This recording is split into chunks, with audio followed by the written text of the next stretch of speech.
Assalamu alaikum урматтуу менин программасын көрүүчүлөр. Мен азыр Ош облусунун Кара Суу районуна караштуу Акжар деген айылдамын. Азыр мына ушул бир өзгөчө бир сюрприз болгон атат. Өзүңүздөр көрүп турсаңыздар, тиги машинаны. Ошол машина бир бактылуу атага сюрприз катары жасалып аткан учуру. Азыр мынакей чегерете шаар байлап эми баягы ата-эненин көңүлүн алуу максатында аракеттер жүрүп атат. Бул жерде атайын Россиядан учуп келген Бакберген деген баласы, бие балдары, кыздары дегендей атайын Toyota Wish деген машинаны саналуу мүнөттөрдө алып барып, жакшынакай кылып атабызга тапшырабыз. Жана ошондой эле Каникей деген энебизди куттуктайбыз. Алдыдагы мына ушундай жакшынакай куттуктоолорго сиздерди күбө кылабыз.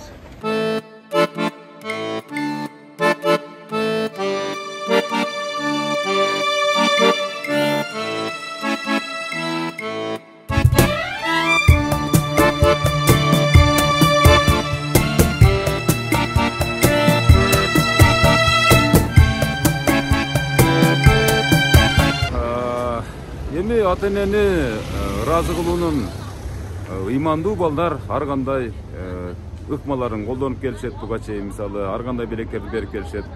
Бирөөсү мисалы алтын белек кылса, бирөөсү болсо ушундай бир жакшынакай умрага жана жолдомолорду, мондай жакшынакай болгон ушундай машиналарды белек кылышат.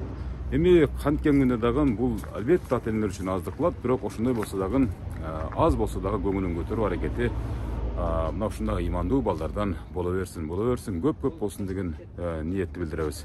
Азыр саналуу мүнөттөрдө биз мына ушундай бир кубанычтуу дагы бир программа менен сиздерди күбө кылабыз.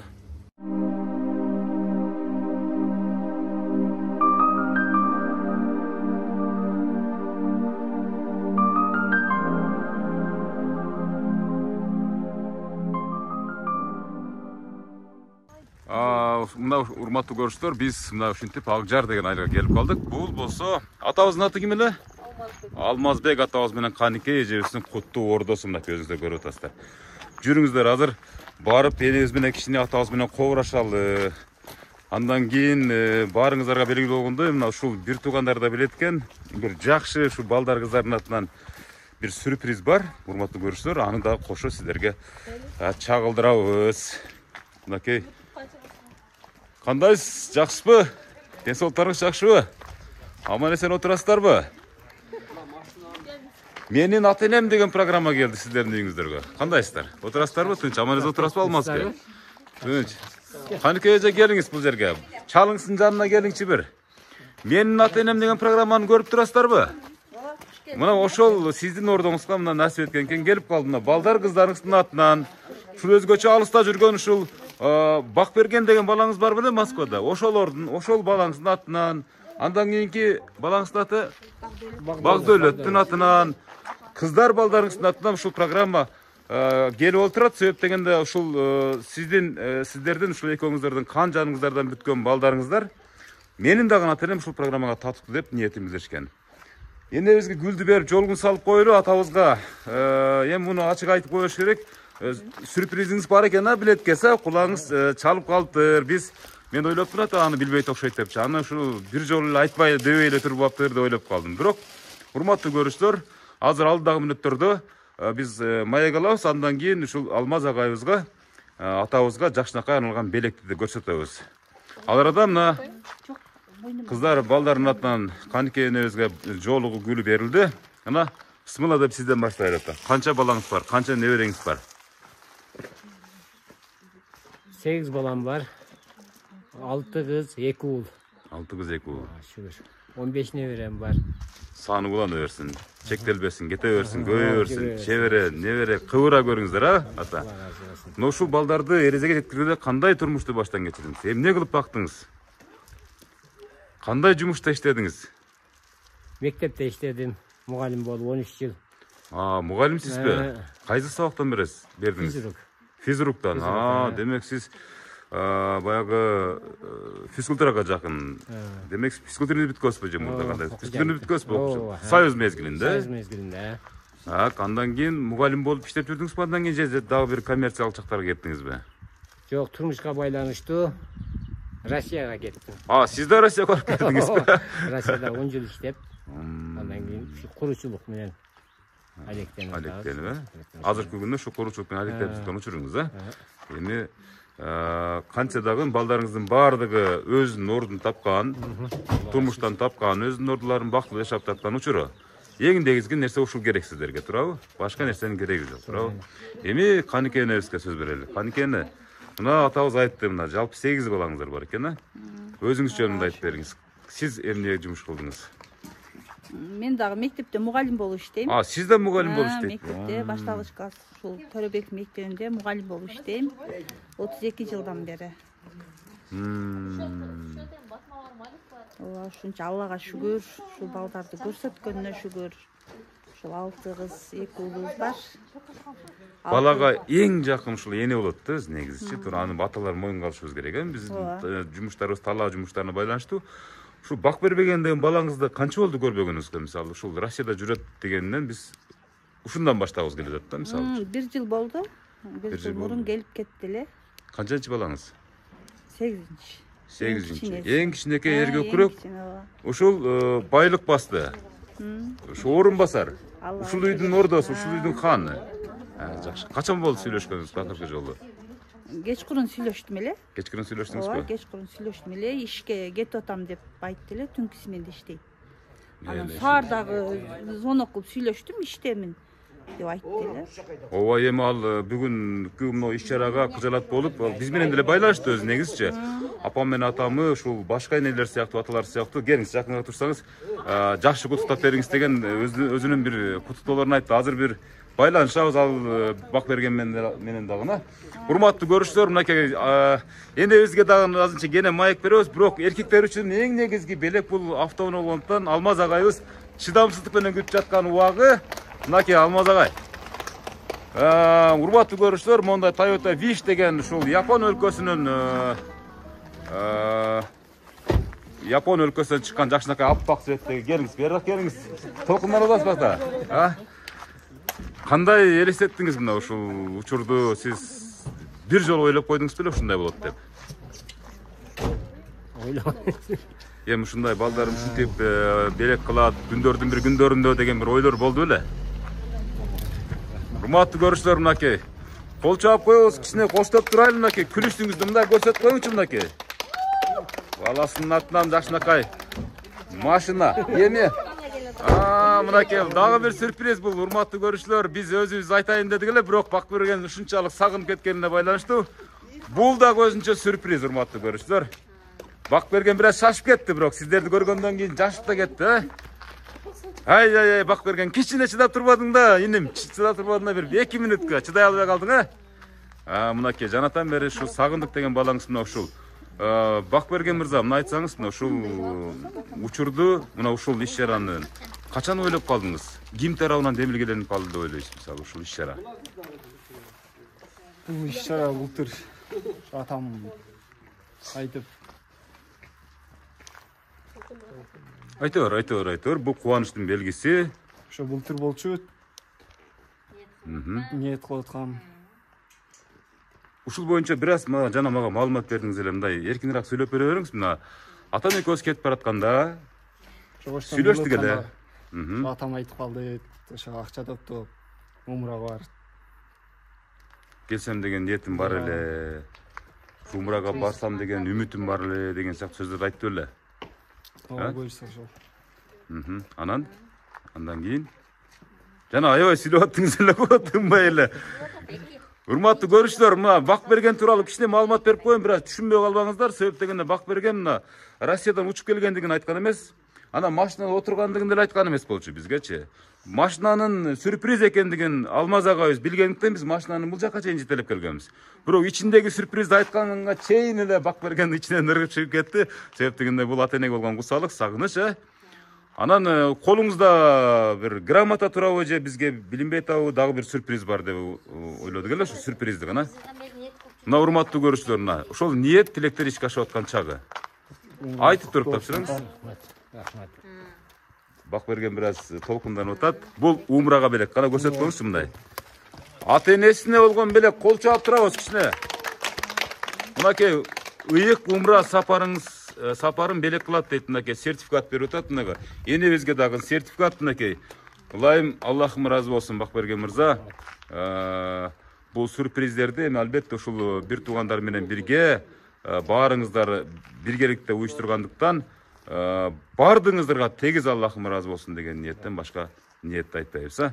Умрага сапарга барып, Кудай буйрса, Аллахтын үйүн көрүп, азыр ошол үчүн мага бир аз маалымат берип турсаңыздар, мен жана учкай маалымат өттүм эле мына.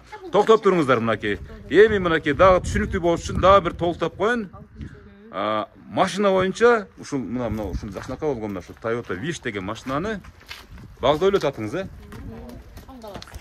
Улуу баласы, сулуу баласы, эң акылдуумун деген баласы мына ушул белек кылып атат мына. Машинаны белек кылуу качан пайда болду сизге? Кантип келди бул ой? Ушу ата энебиз бизди багып чоңойтты. Буларга канча кызмат кылсак дагы аз. Ошо ниетибиз бар эле. Кудайым ниетибизге жеткизди. Ушу машинаны белек кылдык. Мына урматтуу көрүүчүлөр, жана башында дагы кадрга илинди, күлүштү. Бакдөлөт мырза келип, өз колуна Алмаз агайыбыздын колуна тапшырды. Кол чаап коюңуздар, бар болуңуздар. Ата эне деген ким сиз үчүн? Мына атаңыз бир мактаңчы, бир жарылып, мисалы, буга чейин айтпаган сөздү айтып дегендей. Бейишибиз ата энебиз. Сиздин атаңыз кандай адам? Эң баалуу адам биз үчүн. Аха. Эмнеси менен баалуу? Кандай өзгөчө касиеттери бар? Кандай өзүнчө бир сиз үйрөнгөн, сиз ушул көмүр туткан адам ушул да. Өзгөчө кайсы касиеттерин сиз ушул пайдаланасыз турмуш тиричиликте? Бир сөздү айтканын аткарган. Чынчылык ошондой. Ата, мен сизди жакшы көрөм деп айттыңыз беле? Качан айттыңыз эле? Кана эми ушул кийинки мунга сабак болсун, бетме бет турабыз, Мен сизди жакшы көрөм. Кол чаап турабыз кичине урматтуу көрүүчүлөр. Ушундай уулдарыңыз бар экен, бул дүйнөдө сизден бактылуу адам жок. Энем экөөңүздөрдөн өткөн бактылуу адам жок. Чын-чынына келгенде, бул эми сиздер карып калды дегенге жатпайсыз, азыр эле жап-жашсыз мисалы. Канчага чыктыңыз өзүңүз? 55ке. 55 болсоң да, эл ортаны 50 деп коет, мисалы. Жашоонун кызыгы эми башталып турат, чынын айтканда мына. Балдардын жакшылыгын көрүү, белектерди кабыл алуу, Азыр Бакбергенге сөз берели. Умрага атайын ушул Россия жергесинде 1 жыл эмгектенип, ушу атам менен келаткандагы жолдогу сөз ушунчалык сөөгүмө өтүп кеткен эле, ушунчалык баягындай, ушунчалык таасирлендим эле деп жана айтып берди бизге. Ушул умрага белекти, умра сапарына белекти ушул Бакберген баласы тапшырып отурат. Ата эне деген сиз үчүн ким? Сагындыңыз башакта жүрүп дагы? Ооба, сагындым. Ата эне деген ким сиз үчүн? Ата эне деген мен үчүн бейишим биринчи очередь. Бизди ушунча даражага жеткирди. Бизди чоңойтtu, жетирди. Аллахыма шүгүр ушул күнгө жеткирген. Ушул даражага жеткирген бизди. Ата энебиз жакыныраак турсаңыз, энебизди бир кучактап, бир колдорунан кармап, өп жуттап деген экөөңүздөр тең мындай сүрөткө түшүп аткан жоксуздар. Бул жерде үй бүлөлүк архив тартылып атат. Урматтуу көрүүчүлөр, эми атабыз менен энебиз, Алмаз агай менен Каникей эжебиз ушунчалык адептүү тарбиялап койгондугунун белгиси да мына ушул сыртынан эле көрүнүп турат. Балдарымды аша чаппай сүйлөбөгөн, ашыкча сөзү жок балдарды тарбиялапсыздар. Кудайым буйруса, бул бумеранг жашоо, бул кайталанат сөз. Балдарыңыздын балдарынан балдарына кайтсын, Ушу сиздерге болгон ушул ыраазычылыгы. Албетте урматтуу көрүүчүлөр, эми кыздары бир аз көбүрөөк мындай дадилирээк сүйлөсө керек менимче, мисалы кичине сөздү кызытып, кана кимиңиздер баштайсыздар?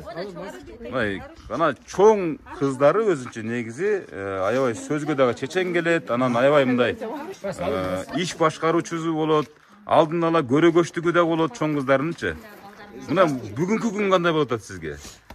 Бүгүнкү күн негизинен күтүлбөгөн күн болду. Биринчиден ушу балдарды тапкан ата энеме аман болсун. Анан ушундай балдарды тарбиялаган ата энеме чексиз рахмат, тазим кылсак аз. Биз өздөрү жебей, өздөрү кийбей, элден кем кылбай бизди ушунча өстүрдү. атам апама чоң рахмат, Алла разы болсун, кадырлуу карлык берсин. Элдин алды эмес, элдин арты эмес, Кудайга шүгүр, элдин ортосу болуп, элден кем кой чоңойту. Силерди чексиз жакшы көрөбүз. Бул белектердин эң алды. Мындан дагы жакшы белектерге чоң Эми башталды. Эми башталды. Мындан дагы чоң ажыларга барууну насип этсин. Небере чеберелердин биздин төрөбүздүн көркү болуп, көп узак жашаңыздар.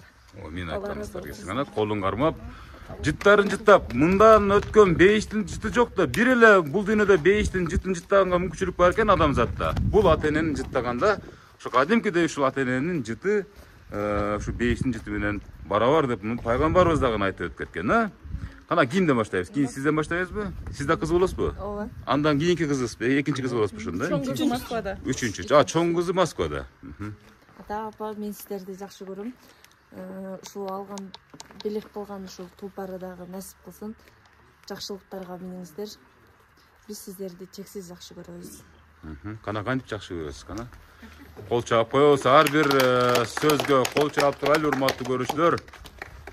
Урматтуу көрүүчүлөр, көпчүлүгүңүздөр айтасыздар, мисалы ушул белектерди же болбосо ушундай бир өзгөчө бир сюрприздерди элге журтка көрсөтпөй эле, мындай деп эле тапшырып койбойбу деген дагы сөздөрдү айтылат. Бул комментарийлер жазылат. Себеп дегенде эл деген эл оозунда элек жок дейт. Мисалы, мына бул тартымдар бир күн келет, мына ушул үй бүлө үчүн $1,000,000 сатып ала албай турган тасмалар болуп калат.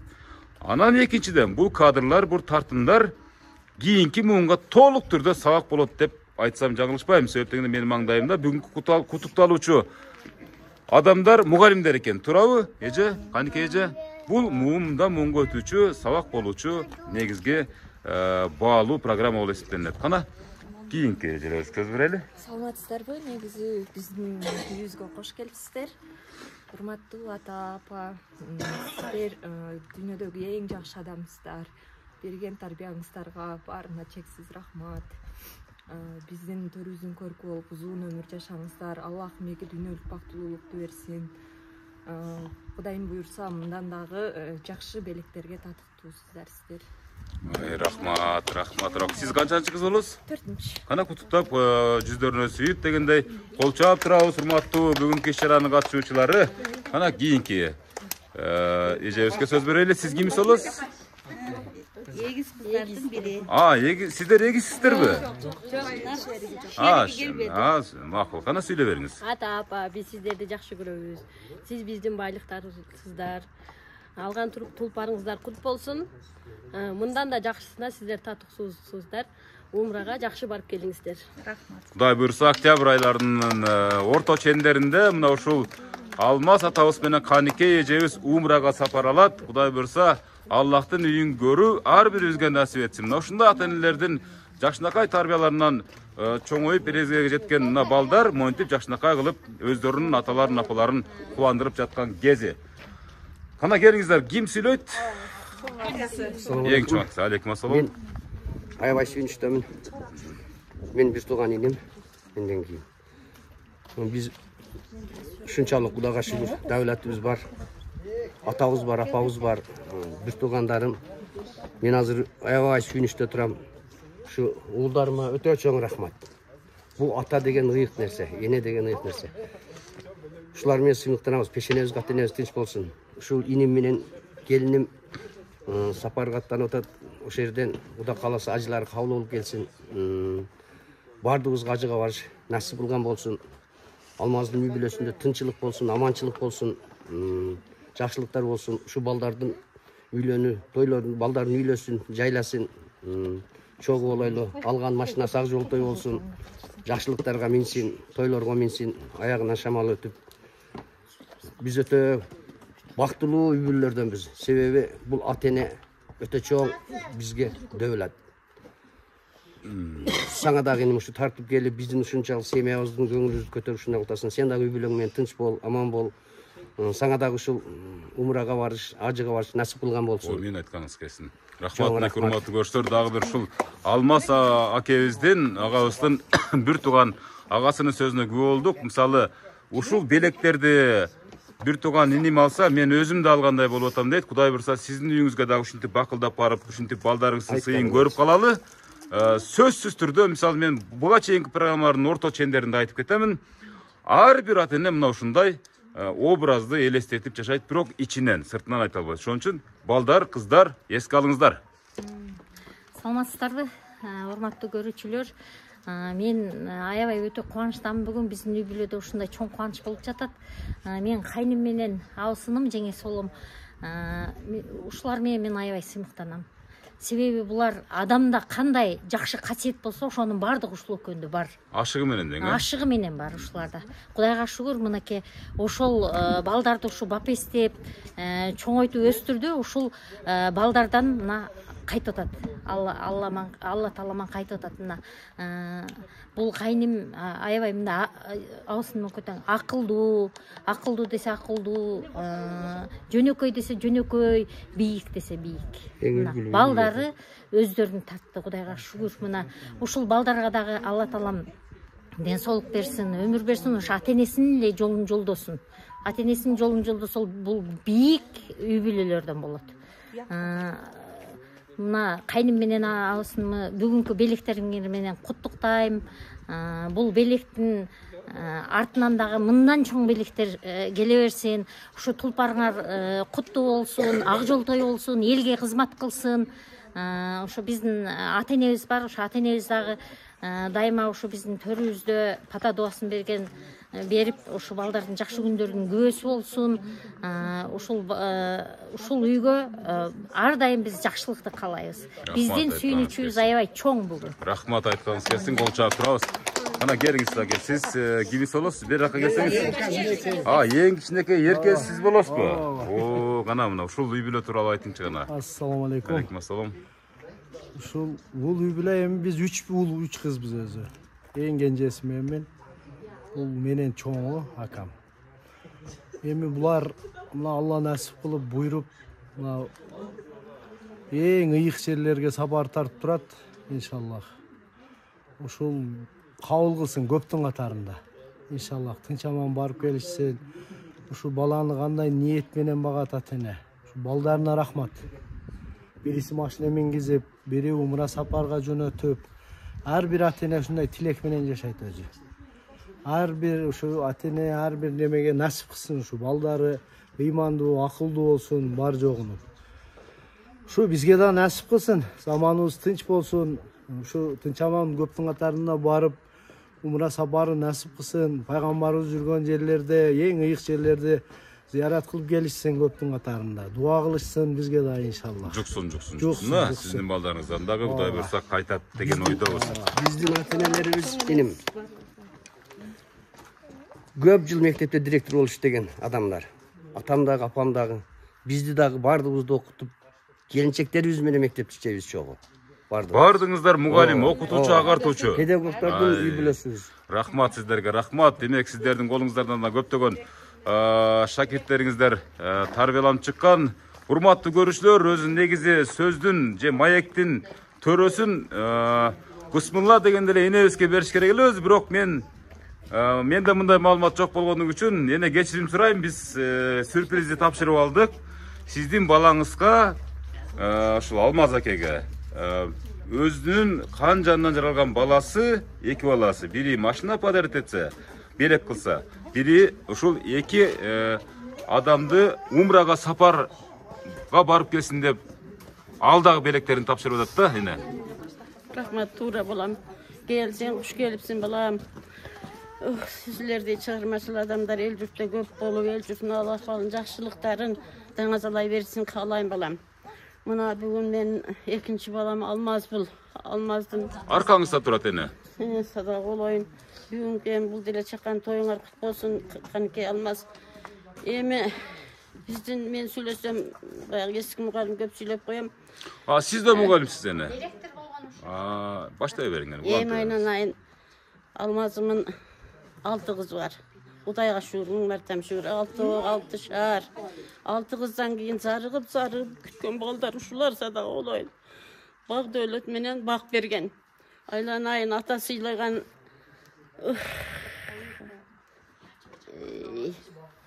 Эне сыйлаган элге жыгат, ата сыйлаган бир табат дейт.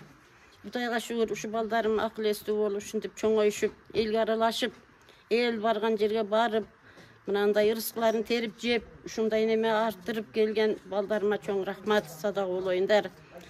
Силердин өмүрүңөрдү башкача тилегенбиз, Кудайдан башкача сураганбыз. Ушу балам мектепке кетип атканда, мынтип башын жерге салып кетип аткандай болуп туюлат эле да мага. Чачтарына ак кирип калды эле. Ушу уулум жок деп жүрөт да ушу балам деп мен ыйлачу элем да. Кудайга шүгүр тилегимди берип, Аллага миң шүгүр, миң шүгүр. Айланайын, элдин балдары, биздин эле балдар, элдин эле балдары болсун булар. Баштарын таштан, өмүрлөрүн суудан жараткан болсун. Айланып кетейин. Багдөлөт, Кудайга шүгүр. Чоң баласы Багдөлөт ушул немени темир тулпарды атасына тартып кылып атат. Бак бергенибиз кичинебиз, муну кичинекей карап алат эле тоготпой жүрчү элекпиз. Муну ушундай тыккан бала чыгыптыр, садак болоюндар. Умрага жолдомо алып, анан кетейин. Эч нерседен кем болбогула балдарым. Силерге да Кудайым узун өмүр берсин. Силер да бала чакалуу болуп, өмүрлүү болуп, өнүп өсүп, неме кылгыла балам. Сый урмат көргөн жаштардан болгула. Рахмат. Эне ушунун баардыгын сиз командирисиз да. Ушулар менен сиз түзгөнсүз, сиз түптөгөнсүз.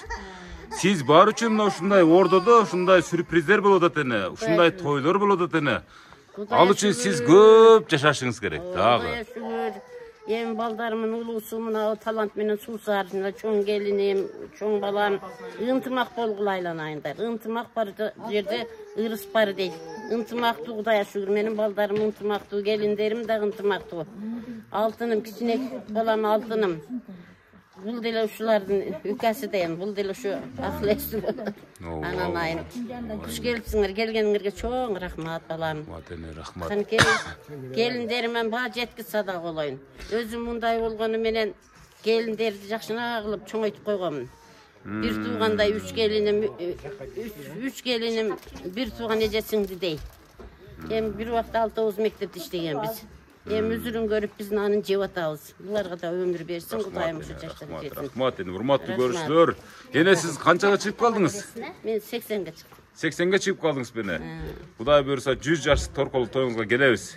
Ошондо дагы мындан бетер сюрприздер тартууланат деген ойдобуз. Жанатан менен урматтуу көрүүчүлөр, мисалы маектердин эң төрөсү мына, себеп дегенде мына ушул үй бүлөнүн эң ушул генералы деп да койсок болот, ушул армияны түптөгөн адамдардын ушул апасы, энеси, чоң энеси, биринин тайнеси деген да, эне. Мына ушул чоң атасы да барбы? Азыр ушу чоң атасынан дагы интервью алабыз. Анда ушул абышкаңыз да бар экен. Ошо абышкаңызга барып дагы андан дагы маек алалы, эне. Сен эмесиңби? Туура айтасыз. Мени тааныбаган энелер жок эне. Ар бир эне ушинтип үмүт кылат. Иштериң ийгилик болсун. Урматтуу көрүүчүлөр, келиңиздер, бул жака өтүңүздөр. Жана эми бул белектердин үстүнөн дагы бир белек бар экен эне. Бул белекти ушул Каникей эжебизге кыздарынын атынан. Бак бергендин атынан. Ойбой, бак берген. Чындап эле бак берген экен, урматтуу көрүүчүлөр. Көрсөтүп коюңузчу кана, сөйкөңүздү. Акылыңга эрделе садак. Ойбой, мынакей алтында. Охо, мынакей сонун алтын алыптыр, ойбой. Мына ушундай бир кара тоорузунан келген бир кужумектешкен эле бала эле ушундай адам болот деп эч ким элестетпеди эле деп мынакей. Бир сулуу болуп дада болоюн. Караңчы, бир сонун мырзага айланып туруп бар болуңуз. Аллахым ыраазы болсун да сизге дагы. Мына энебиз да сүйүнүп отурат бечири. Сүйүнбөйүнөн дада болоюн. Кол чаап коебуз, шакек тапшырылып атат, урматтуу көрүүчүлөр, мынакей. Бир үй бүлөнү сүйүүчү сиздерге тартуулап жаткан чагыбыз. Азыр эми ичкерide атабыз бар экен, ошо атабыздан да маекти алып, энебиздин жашынакай батасын алып, андан кийин программаны жыйынтайбыз. Жүрүңүздөр. Кана. Басыр балам, басыр. Урматтуу көрүүчүлөр, кана мага жол көрсөтүп койсоңуздар, себеп дегенде атабыз эми балким ден соолугуна байланыштуу бул жака чыга албай жаткан чыгар. Эми карылык бул оюнчук нерсе эмес. Ошон үчүн атабыздын жанына баралы. Ассаламу алейкум. Кандайсыз ата? Жакшы отурасызбы? Бери караңыз. Ата, нары караңыз. Батыш тарапты караңыз, бери карап. Бер жакты. Мынакей урматтуу көрүүчүлөр. Мына ушул Алмаз атабыз менен Каникей эжебиздин, же болбосо ушул Алмаз атабыздын атасы болосу, атасы. Бүгүн ушул балдары эки баласы Багдөлөт менен Бакберген деген баласы бар экен. Бири Россиядан келип, бири бул жерде жүрүп, бири автоунаа белек кылды. Biri ата-энесине ушул Алмаз ага менен Канике эжебизге умрага сапар деп сертификат белек кылды. Октябрь айында ажылыкка барышат экен. Мына ушундай сюрприздерди ушу менин ата-энем деген программанын автору болом, мен ат жөнүм Өмүрзак Азимкул тартып келдим. Эми сизден дагы бир жакшынакай ой тилек максаттар, куттуктоолор. Эми балдарым айран ялтырым. Ата илебейсиңби? Жөндөбөстөр, атабыз сүйлөйт бирок. Uzun ömür dileyim. Çentöğür dolu altın aksa olsun. Karmanlar altın melek gümüş olsun. Кубанычтын белгиси. Толкундан сүйлөп атат атабыз. Aynen aynen. Bir bilemeyen tüç bulaydı. Umuna varganda da. Ya öyleydi. Asa bu ağa. Ulan okuyduğun turağı. Yaşlardı bana yarasın oğlum. Allahu ekber.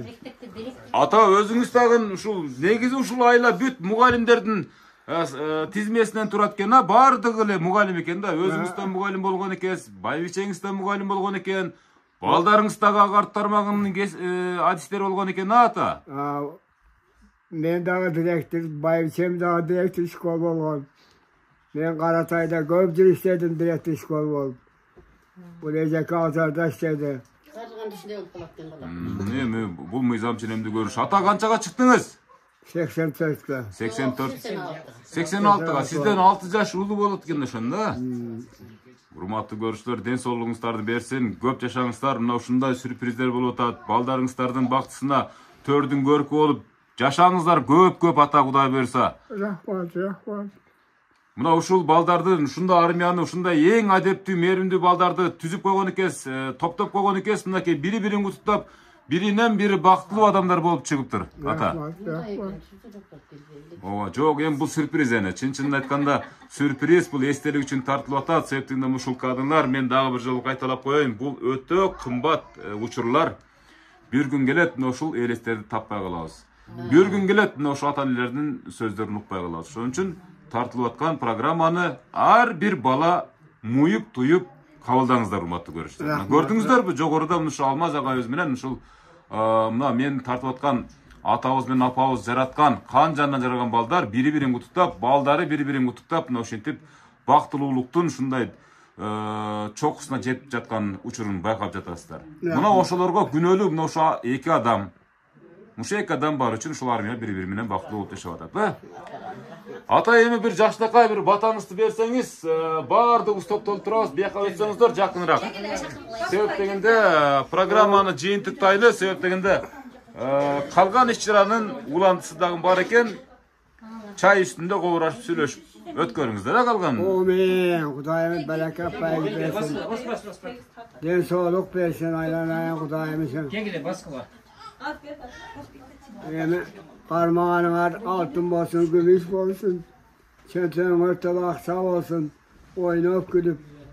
Bizi silah sağa siler dağıdayın. Allah Teala vurmakta silah.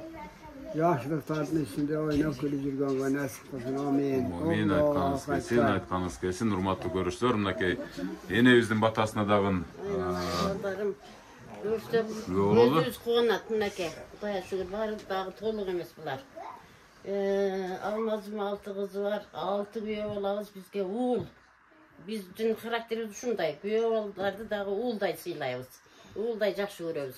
Садагул оюндар, күйөө балдарыбыз дагы ушу балдардын катарында болгула дайыма.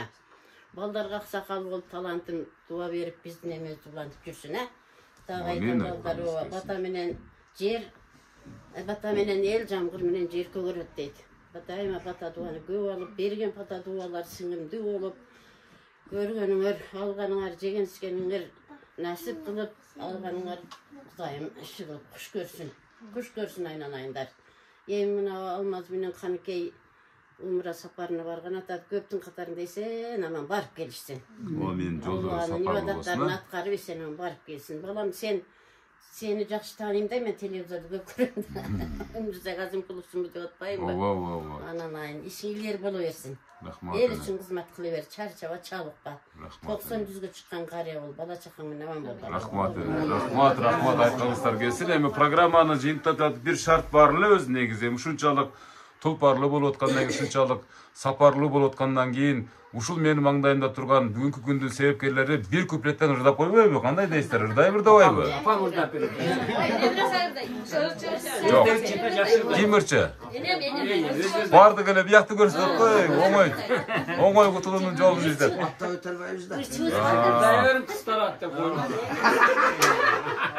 Сиз ырдаң, күйөө балдар кыстарат экен. Эне. Менин ырым балам буларга. Жок, эне сиздин ырыңыз эксклюзив ыр болот, эне. Кана эне бир таштап коюң эне муну. Кана эне. Менин мына bir 40 жылга жакын мектепте иштегенден кийин пенсияга чыкканда өзүм туккан bir 3-4 куплет ырым бар да. Боло берет эне, эксклюзив. Карылык деген. Карылык деген, а?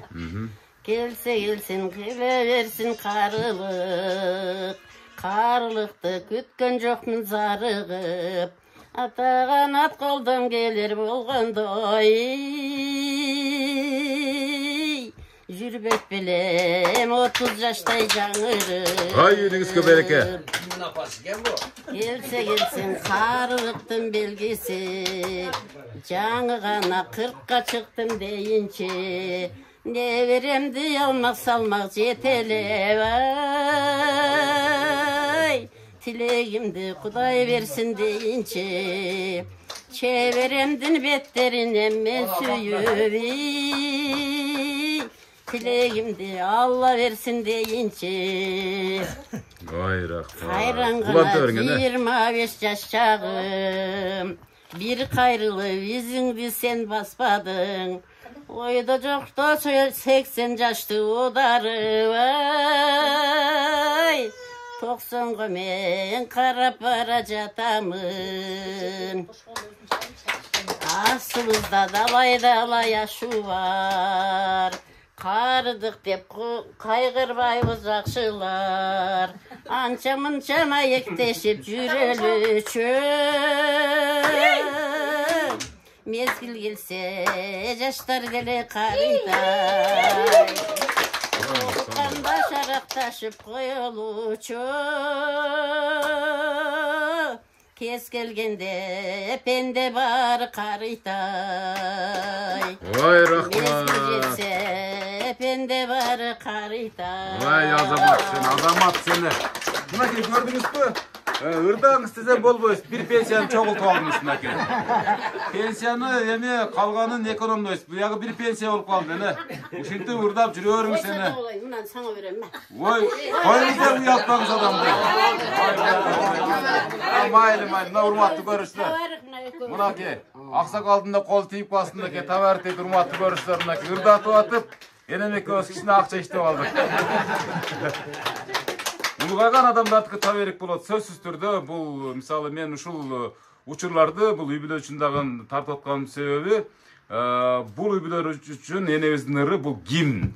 Гимн катары кабыл алынат. Себеп дегенде мына карылык деген ырды мына энебиз өзүнүн аткаруусунда аткарып берди. Ону дагы сөзү дагы өзүнө таандык экен. Буну TikToктон коюп, Кудай бурса, энелердин ыйык энелердин ыры деп туруп бир жакшы плейлистке жүктөп койгонго сөз беребиз эне. Бар болуңуз эне.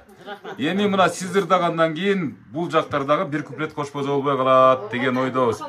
Анан урматтуу көрүүчүлөр, бир нерсе так эстен чыгыптыр. Бул пайгамбар сыйлаган дагы бир өтө бир улуу даражалуу адамдар болот бул жерде.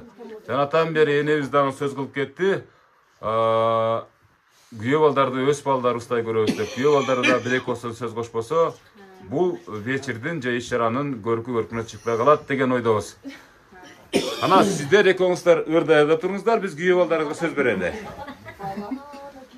Ана улуулашып, сулуулашып жашнакай калып туруп, күйөө балдардын болду мынакей мына. Кандай мына ушул бүгүнкү иш-чарага, бүгүнкү куттуктоого сиздин каалоо тилегиңиз?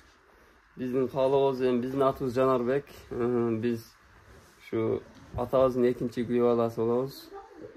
Биз дагы ушу ар дайым биздин пешенебизге ушу бала чакабыздын пешенесине ушулар бар болсун, ушулар бизге себепкер болгон, ушулардын өмүрү үчүн Аллах Таала береке берсин. Ар дайым сыйлайбыз, урматтайбыз. Дүйнөдө кандай жакшылыктар болсо ошо баардыгын биз ошо каалайбыз. Ушундай айылага күйөө бала болгонуңузга Кудай буйруса сыймыктанасыз. Аллахка чексиз ыраазычылык билдиресиз. Мынакей сиздин кайнатаңыз, кайненеңиз гана эмес, андан улуу дагы аталарыбыз, энелерибиз бар экен. Демек сиз эң бактылуу күйөө балдардын бирисиз. Кимдер? Дагы бир күйөө баласы келатат. Мына ушул күйөө баласына сөз берип коелу. Себеп дегенде келиңиз, бул жака келиңиз. Кимиңиздердин күйөөңүздөр экенин билбедим го, бирок күйөө бала болсо болду бизге. Кана сиздин калоо тилектериңиз? Биздин калоо тилек ушу баарына кошулабыз. Кубанычтабыз биз дагы. Баарынан ошол өзгөчө эмнесине кошуласыз? Мисалы үчүн ошону бир өзгөчө айтсаңыз. Мисалы үчүн.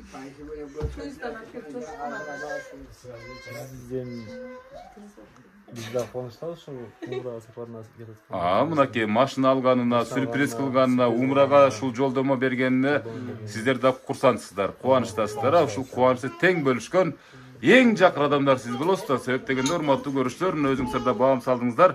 Улуу ата энебиз менен улуу атабыз дагы ушинтип мактанып отурат сиздер менен. Урматтуу күйөө балдар, сиздер менен сыймыктанарын 6 кызга 6 бала берди деп, мына күйөө балдарын балдар катары сезебиз деп айтып мактанып таңтап отурат. Ошон үчүн бар болуңуздар сиздер дагы. Ар дайым ушундай сыйлуу үй бүлөнүн конок болуп жүрө бериңиздер. Себеп дегенде сиздер коноксуздар да. Эми бул сиздин бир куплеттериңиз бар деп жанатан бери айтышып атат, шыбырып атышат. Атабызга азыр ырдайм деп турат сизден кийин. Ушул күнгө жеткирген Аллахыма бесип шүгүрлөр болсун. Мынакей бардыгына рахмат, ушунчалык келгениң үлкөн сага дагы рахмат. Чыгармачылык ийгилик каалайм. Ишиңе ушул немени уюштурган балдарыбызга ыраазычылык билдирем. Дүйнөдө эки дүйнө бактылуулук каалаймын. Анан биздин бешибиз болгон мына жерде төрдүн көркү атабыз менен апабыз отурат. Ден соолук каалаймын. Дайыма төрдүн көркү болуп, ушундай батасын берип, ушу небере чебере кыбыралардын сый урматтарын көрүп дайыма бар болушсун. Акам менен аксакал жеңем отурат. Буларга дагы ыраазычылык каалаймын. Бардыгына ушундай ошол ыйык жерлерге барыш насип этсин. Кудай ошол жака жол тартып атабыз. Эсен аман көптүн катарында барып келели. Анан кийин мен ондой эле ырдабайт элем. Азыр окшобосо дагы эми бир куплет кыздар айтып атат, ырдап коеюн. Сиздин ырыңыз ар дайым окшойт эне. Баланы кимдер сүйбөгөн, бапестеп багып күлбөгөн, баласы үчүн жок чыгар башына азап үйбөгөн. Сырколоп калса баласы, түгөнө дене аргасы, берүүгө дайым жанын да болсо эгер анын айласы. Быгы болбойт дүйнөнүн, алып бала бакпаса, Бултаттын күндөрүн ул кызы дайыма сыйласа. Ай, рахмат, рахмат, урматтуу көрүүчүлөр. Биз жана сюрприздер улам биринин артынан бири келгендиктен атабыз менен энебиз жөнүндө бир жакшы дагы маек алабай калдык, бирок атабыз азыр ырдап бергенден кийин жакшы бир маек алалы кыскачараак атабыз. Ырдайсызбы, ырдабайсызбы? Ырдабайсызбы? Анда мындай кылың. Алгачкы жолку ушул жеңем экөөңүздөр жолуккан күндү айтып бергиңиздер. Кантип жолуктуңуз, каяктан таптыңыз, канекей эжебиздей ак кууну? Экөөбүз Жалал Абадта педагогикалык окуу жайында чоң окуганбыз. Союз мезгилинде? Союз мезгилинде, мезгилинде 90-жылдары. Ошол жерде жолугуп, ошол жерде таанышып, насип экен мына экөөбүз баш кошуп. Алып качып келдиңизби же? Алып качып келгенбиз. Албатта алып качып эле келеберчи да. Эмне менен алып качып келдиңиз? УАЗ менен. УАЗ мененби? Кыштын күнү. Жеңе эже ошол мезгилде сразу эле макул болуп калчу эле кыздар же бираз кайралып кетип калып, кайрап келип калып дегендей ушундай бир салттар болчу эле эне. атабыз алып качып келип калды да, мисалы ага чейин жолуктуңуздар беле бириңиздер, көрүштүңүздөр беле же жөн эле атабыз карап туруп, "Но меники болот" деп туруп эле чалып алып качып кетип калган экен. Жок, сүйлөшкөнбүз. Сүйлөшүп, сүйлөшкөнбүз. Эми капысынан эле эми бунун кагасынын кызы менен группалаш эле. Анан неме апам барып калды ошол жака. Барып сиңдисин чакырды, анан мени да кошо чакырды. Сизде эч кандай ой болгон эмес? Жок, айтыптыр да. Анан мен деле билген жокмун. Анан мен капыстан чыгып эме кетип атсам туруптур, анан мен сүрөтүн көргөм да. Жарым жолдон анан көрүп эле кайтып аркага кайтайын деп туруп калдым. Анан кайра дагы барып учураша берейин деп анан барып учурашкам. Учурашкансыз. Учурашсаңыз кандай жигит туруптур маңдайыңызда? Жок, бул эмес, апасын көрүп. Апасын көрүп калдым. Ошондой дебейсизби? Ага чейин бул менен сүйлөшүп жүргөм да. Мен ойлоп атпаймынбы баягы сиз башынан баштай берди окшойт деп биринчи сүрөтүн көрүп атабыздын, андан кийин барып учурашкам дегендей ойдо калбадыкпыз.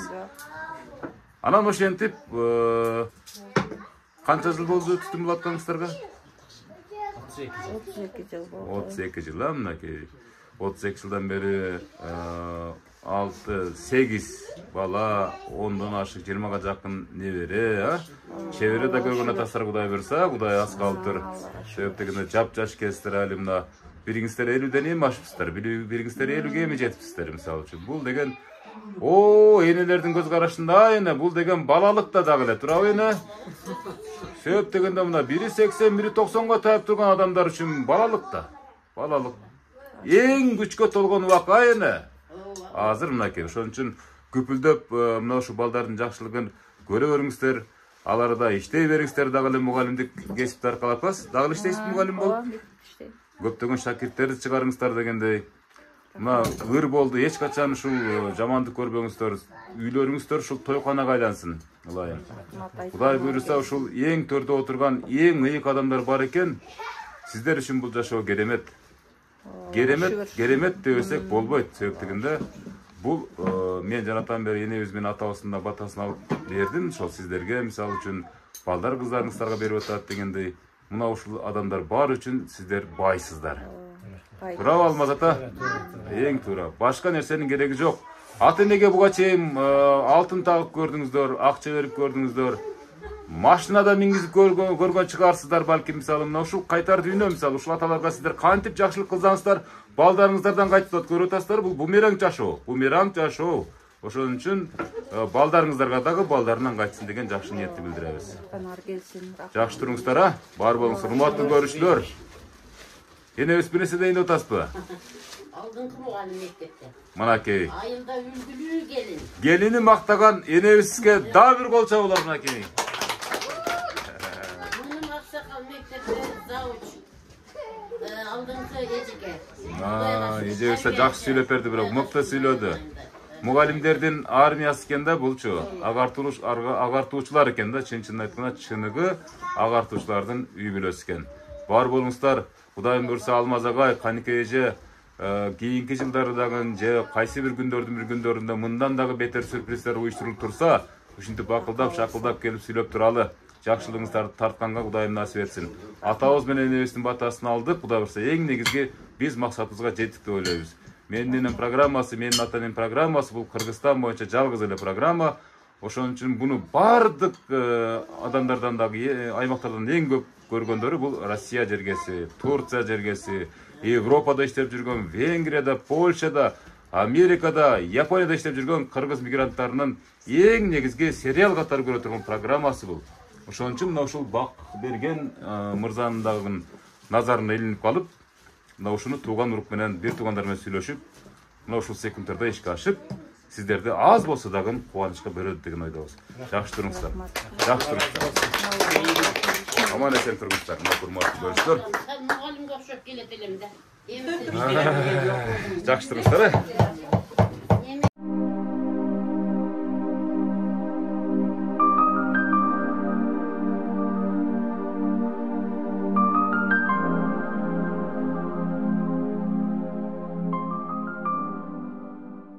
Көрүүчүлөр, мынакей Алмаз атабыздын ак жоргосу мына азыр официалдуу түрдө отургузуп коелу деп чечтим.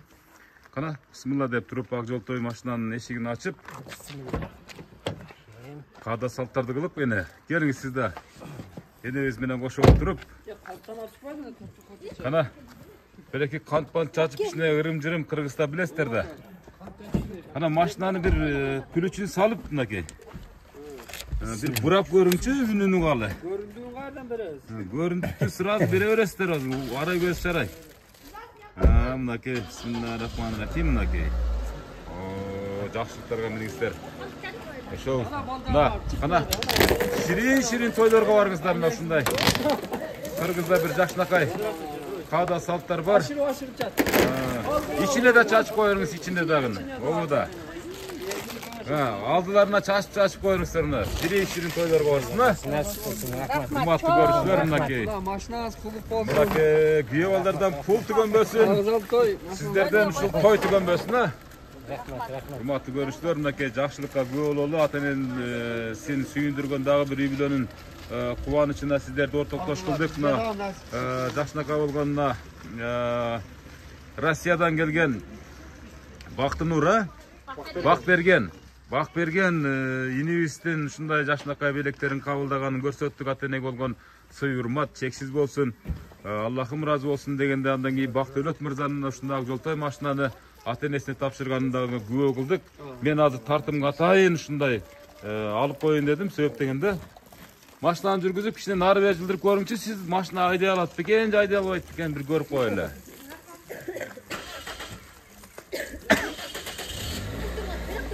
Ana bismillahirrahmanirrahim.